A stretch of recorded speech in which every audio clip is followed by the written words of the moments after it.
It's been a particularly eerie beginning to the new decade. Not just this business with Iran, but also the fires in Australia, which is probably a good segue to climate change. I know you've said recently, and I should add the qualification that you give as well when you make this statement, um, that you believe the Republican Party is the most dangerous organization in human history, and you add that you know that's an outrageous statement. But could you elaborate on that? Why do you say that? Well, let's go back to the first Paris negotiations.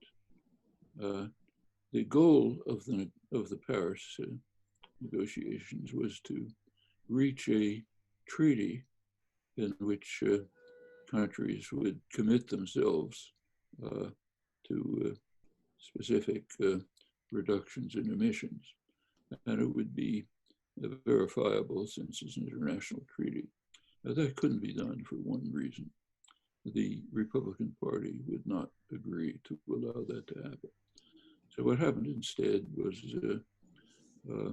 just a set of promises without any, not carrying any force, which is much less significant, of course. The subsequent international meetings tried to enforce these regulations. They were constantly blocked by the United States under the pressure of the Republican Party.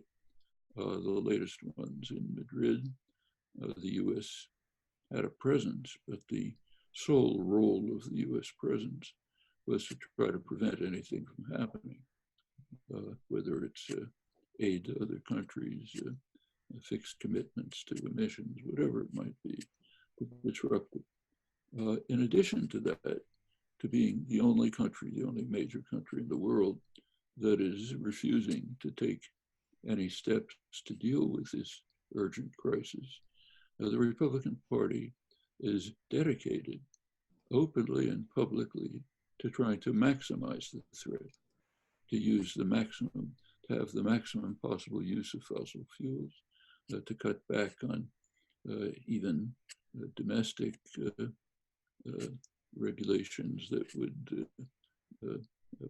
just for the benefit of the population of the United States. So just a couple of days ago, the President, Donald Trump, issued an executive order, probably illegal as the courts will determine, but he issued an executive order to essentially dismantle the major environmental protection legislation, which goes back 50 years to Richard Nixon, to monitor and control the poisonous substances going into the water supply, many other such conditions.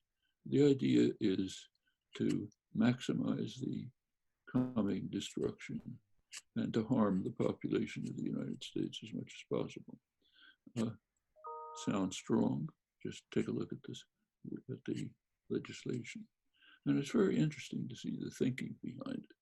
So the National Transportation Authority, about a year ago, published what in my mind is one of the most astonishing documents in human history, literally.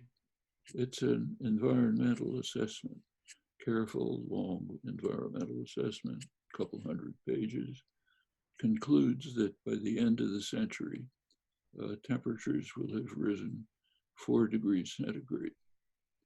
Anyone who follows this knows that the scientific community, the World Bank describes such a temperature rise over pre-industrial levels as cataclysmic, basically the end, over twice as high as the maximum level they think is possible for organized human life. And after having drawn this conclusion, made this assessment, they draw a conclusion. Conclusion is we should put no further restrictions on emissions, automotive emissions. They don't give the reasoning, but I guess you can imagine it. we're going off the cliff anyway, so why not have a good time while the fun lasts? I can't think of another interpretation, except maybe saying, well, somehow who cares? Uh, if you can find a document like that in history, I'd be interested in seeing it. But I mean, what comes to mind maybe is the Wannsee Declaration of Nazi Germany, 1942, deciding to murder all the Jews and kill 30 million Slavs. Pretty awful.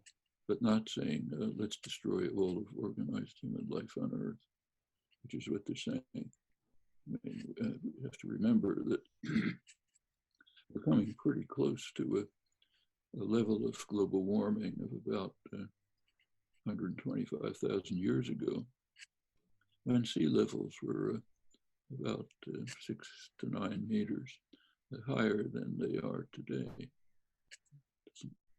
Try to imagine a world in which that's the case, let alone acceleration of the vast acceleration of what's going on in Australia, in Brazil,